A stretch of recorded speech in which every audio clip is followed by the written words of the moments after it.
you also are trying to figure out the best way for us to work with those machines. And I'm blown away literally by your job and how cool it is and that you get to work with people like that. Yeah. So if we want to go back to any of the other and describe some of the other pictures on that last slide, or did we pretty much Well, went through those? yes, but I also brought another friend over, and this is Robbie. So Robbie is a robot. I'm all in the business of people, but I just wanted to make sure you get a good takeaway here because there is another side. There is a human machine systems. I'm all about building machines. So when we design machines, we really have to make sure that these machines are interacting with the humans well. Right now, we're on the cusp of the Artemis program. We are in the process of launching Artemis 1, 2, 3, and beyond. And so we're going to have robots on the lunar surface and the Martian surface. And eventually, we're going to launch people. And we have to make sure that Robbie and Millie can work together hand in hand. How do we do that? Human machines interaction. That's what we do here at That NASA. is so neat. That is so neat. So I did have a question that came in from one of the viewers. The question was, what Oh, happens to your body in space and what changes might occur? oh, that's a great question. That is a great question because we've had the space shuttle program for so long, 135 STS-135 missions. We've had people on board. We have had an opportunity to check and test and understand what happens to the human body. Now, they are all in low Earth's orbit, right? They are really close, just outside Earth's atmosphere. So what happens, we know the standard thing, how the vertebral column elongates. We know about how we're not able to exert forces on our muscles, of course, because we don't have gravity. So your muscles get soft. So we have to do things to deliberately and make, again, our bodies are come pre-made for living on Earth. In space, it's a whole nother ball game. I One of the things I do for NASA is to provide expertise for long duration space flight and human and how humans will withstand that. So I could go into great details on that, except to say it's marvelous, and I'm sure a student of somebody out there. I can feel it. Somebody out there will be on one of those rockets going to the lunar surface and onto Mars. I'm sure of it. Just stick with the science, stick with the math. Absolutely. Great. Great to hear. And yeah, that long duration space flight, I'm not sure I would want to do it, but I know it's going to take a lot of prep. And even when an astronaut is out in space for a year, there's some effects on that. So Yeah. very, very cool that you get to help with that and work with those people on trying to figure that out, that the challenges of that and how do we make it better for humans to adapt. So the question I have for you now is a little bit about what is it like to actually work at NASA and specifically Kennedy Space Center. If you'll tell us a little bit about that. Yes, it's like I love Kennedy Space Center. They say KSC is a place to be. Although I've worked at quite a few other centers, or at least visited. I've worked at the Langley Research Center. Actually, is where I developed my love for flying. So at NASA, work at NASA entails, of course, you have to do paperwork, right? So you have to sit in an office. I show one picture there of me sitting in my office, but you get to do other cool things like I meet just famous, cool people like the astronaut John Glenn. I'm telling you, it's amazing his whole life and career. We do things like we watch the launch. We have the privilege of watching the launch from outside our window. Those are always fun. And let me tell you, no matter how many launches you see, they're always so exciting. They're always it's just spontaneous. It just makes my heart leap. And one of the biggest thing I get to do at NASA is share that experience with people like you, inspired children. I am asked all the time. Thankfully, Lynn is always inviting me and encouraging me to do the education outreach that I do. So I go to schools and speak with children. So life at NASA, there is never a dull moment for me. I agree 100%. And you are always so great talking with the students and spreading the NASA word. It's just amazing to hear what you do. And I know you're inspiring a lot of kids out there and me. I get inspired every time I talk to you. So what we're going to do now is we're going to open it up for questions. There's been a few questions, and I actually have a few too for you. And again, remember, if you are tuning in, go ahead and put your questions in the chat. And I'm going to start with, did you always know that you wanted to work at NASA? You know, I always knew that I wanted to be a scientist. I was always fascinated by science, by just understanding what makes things work. Now, the NASA interest came later. Actually, my interest in NASA in particular came when I saw Dr. Mae Jemison flew in space in 1992.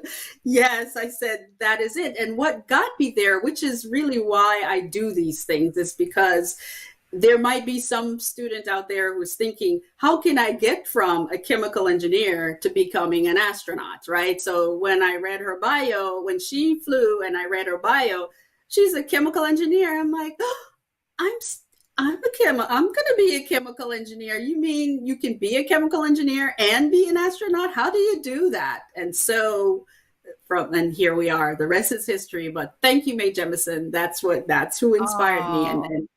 And here is the crux of it. We have never met in person. I have met tons of astronauts, but I've never met Dr. Mae Jemison, but she is my inspiration. So the message here is you can have role models. You can be inspired by people who don't even know it. Yeah. Well, maybe she's tuning in. So maybe she might reach out to you. That would be super neat. That is definitely one thing that I love about working with NASA. And it's just all the people you meet, everyone's just genuine. Everyone is just down to earth, even all the astronauts you talk to. So I'm sure she's just the same. So knowing what we know about human systems engineering, can you tell us a little bit about, well, actually, I was wondering if you ever wanted to be, you said you wanted to go into NASA. You didn't know until you met or heard about Mae Jemison. Did you ever want to be an astronaut? I know you said you had your pilot's license. Yes, yes, yes. Oh, Lynn, you've touched my heart. Yes, I did want to be an astronaut so bad. But the good thing about that desire to be an astronaut really pushed me along. So first, of course, I said, okay, I want to be an astronaut. I heard that, hey, it may be good for you to get a pilot's license. So I went and got a pilot's license.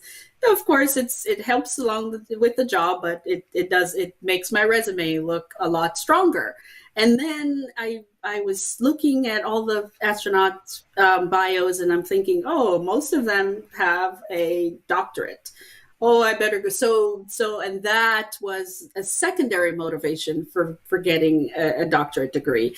And so, it's that desire to be an astronaut that's pushed me along and just kept my interest. And it's really made the quality of work that I do better because I'm always pursuing that one thing that I dream about. And then, of course, the best of it all is I got distracted and had a family. And I said, hey, let me just focus on this family right now. That could be harder to be an astronaut, I'm telling you. I know it, but you know what? I may be raising some astronauts of my own. You never know. That is just a neat thing. And knowing that like you said, there's so many different careers at NASA. Not everybody's going to be an astronaut, but knowing that there's a possibility, and if that pushes you, that's great. I'm hoping that maybe, oh, there's another question. When did you get interested in space? And before you answer that, I want to make sure that everyone has a link to the NASA internship website. So I'm going to have someone put that in the chat for us, because I know internships also help lead you to careers at NASA, and you can get an internship at pretty much any of the centers. So we'll make sure we put that in there. But also, yeah, when were you interested in space? When did you specifically get interested in space?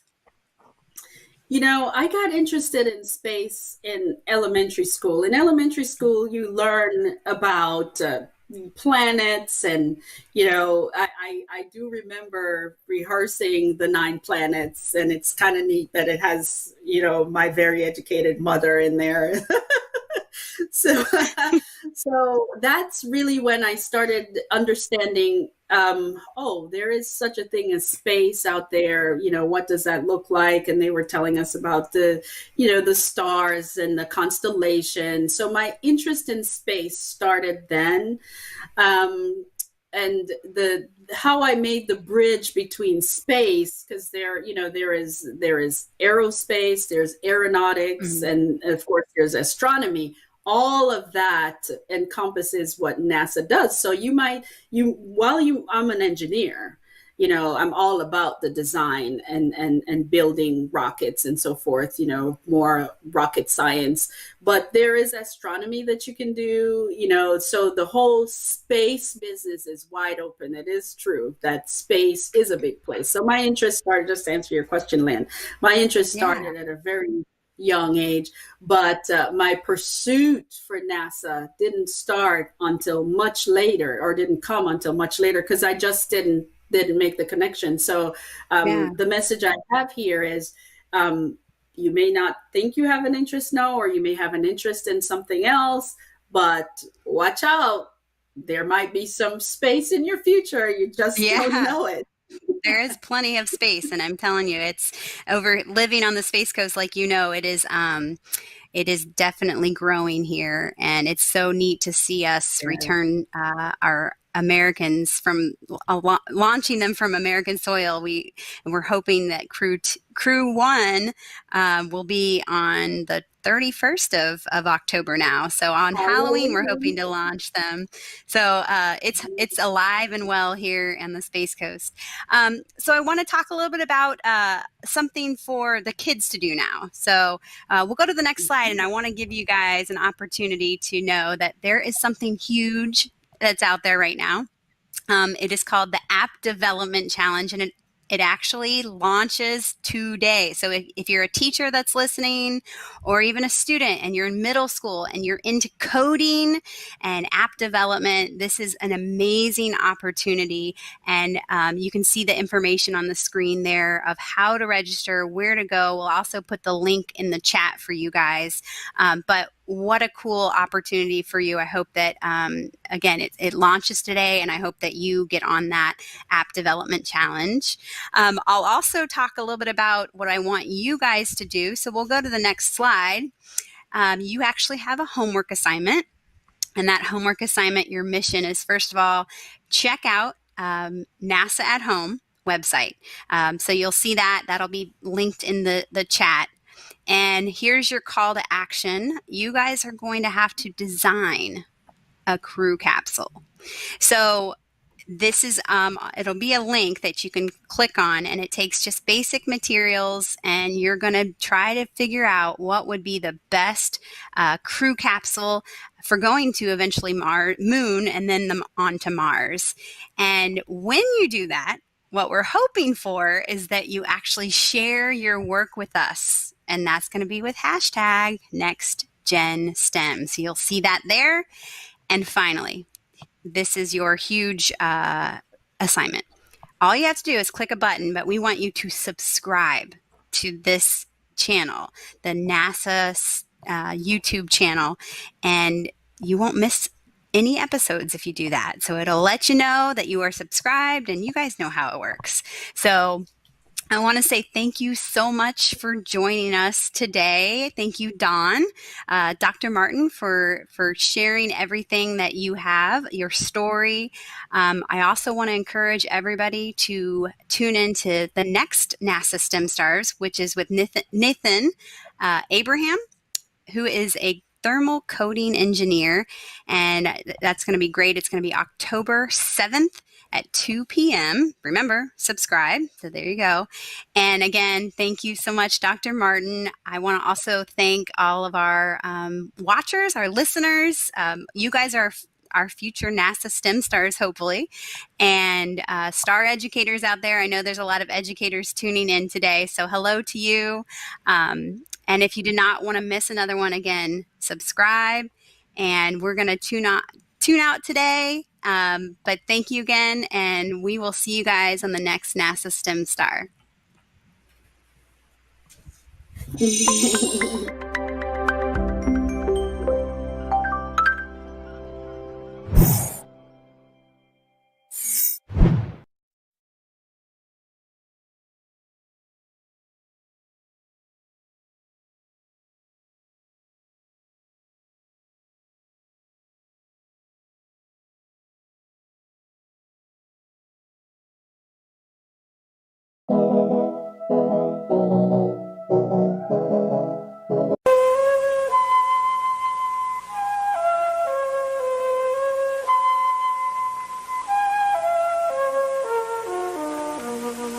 You don't remember this miracle, but it happened to you.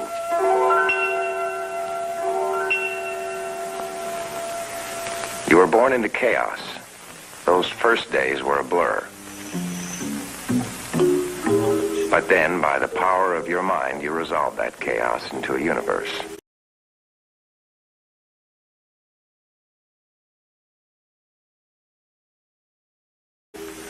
A small universe at first, but a supreme act of learning. From then on, you became a learning machine, acquiring knowledge at a rate that you would never match again.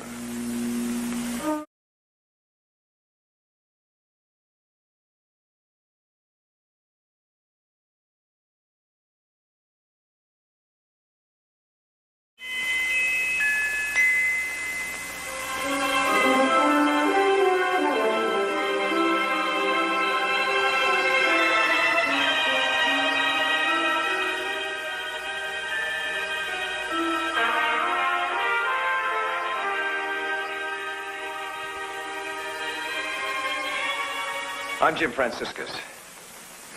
No one of us has been untouched by our advances in space. And I don't mean only the spectaculars, impressive as they've been. Join me as we look into some of the space explorations that so excite us and have such promise for improving man's environment that we dare not ignore them. For it is in the quest for such knowledge that science is bringing us closer to an understanding of who and where we are. And like that baby in the crib, helps us resolve our world, our universe. We who make our way in more mundane pursuits enjoy the results, applaud the discoveries, and then take the benefits of science for granted. But seldom do we think about the discipline each scientist faces. What we believe to be true today will be adequate for most of us. Not, however, for the scientist. He is driven, quite simply, because he knows there is more to know. And this knowledge, when tested and proved, will, as it always has, be used to improve the quality of our lives.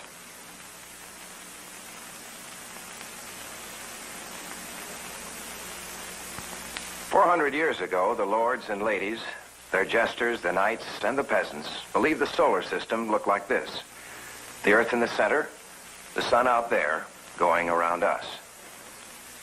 One of the men thinking about this was a Polish doctor, Nicholas Copernicus. He found an answer that his mind couldn't resist.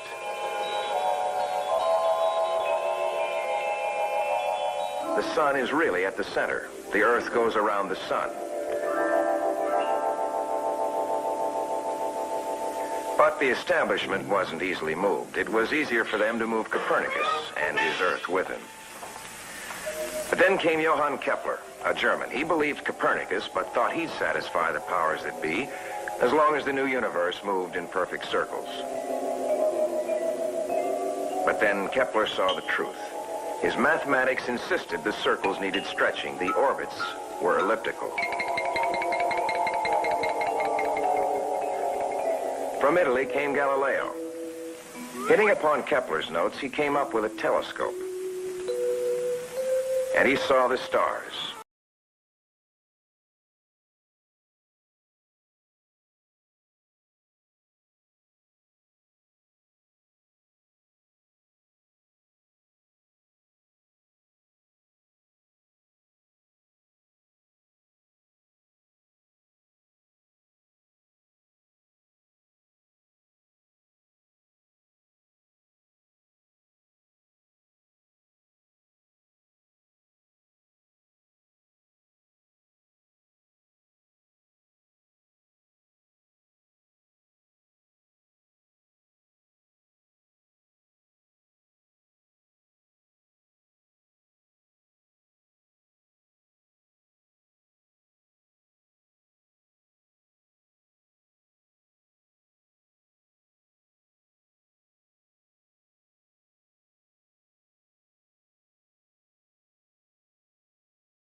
Well, I'm not sure you can credit Newton for everything you've just seen. However, the practical results from what appear to be a purely scientific discovery are often unpredictable. A good example that looks contemporary despite its origin in the 1800s is Michael Faraday's statement defending his research before an English parliamentary group. Gentlemen, I do not know what this electricity can be used for, but I predict that one day you will tax it.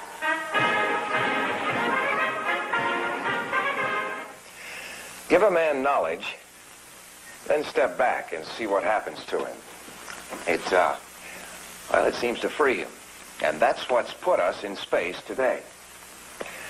Until recently, almost everything we knew about space was learned through this tiny window, the visible light window.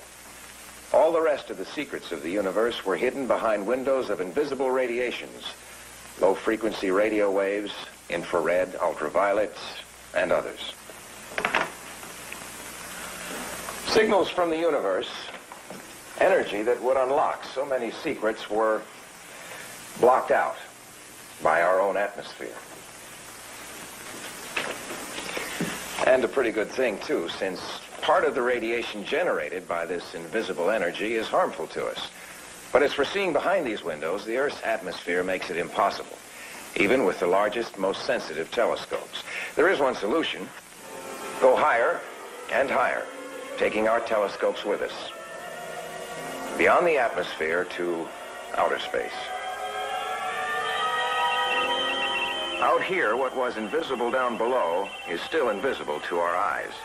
But here we can measure it, and by measuring the radiation, infrared, ultraviolet, X-ray, gamma ray, cosmic ray, we can tell the distance of the stars, the energy they are pumping into space, how the atmosphere of other planets is different from our own, the temperature of gases in interstellar space, the strength of magnetic fields, the speed of particles in galaxies. The measurements become numbers, and the numbers are rained down on Earth. And out of the numbers grow pictures. The Earth and its sister planets, the ultraviolet sun, the X-ray sun, radio sounds from space, and the word that there are more than 100 billion stars out there besides the sun. And with each spacecraft, each measurement, we are bringing the universe into sharper and sharper focus, resolving it, seeing it grow brighter and ever clearer in our minds.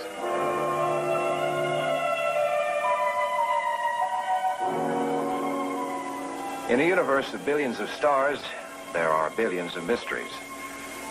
What is the origin, age, and evolution of the universe, the destiny of the stars and galaxies? We have reached a unique moment in history where man has developed the tools to take scientific measurements that may unlock some of these mysteries. Our satellites will help us crack the secrets of our solar system, unlock the doors in the universe, and enable us to learn more about our own planet Earth. With this knowledge, we may be able to improve life and avoid disaster. Without this knowledge, we may be able to do neither. In the few years we have jumped into space, our image of the Earth's environment has utterly changed. We have found, for example, that instead of simply being surrounded by a magnetic field that faded out endlessly in space, we are actually encased in a vast space suit, the magnetosphere. And that this magnetosphere ends at about 40,000 miles. Ends because there's a great wind out there.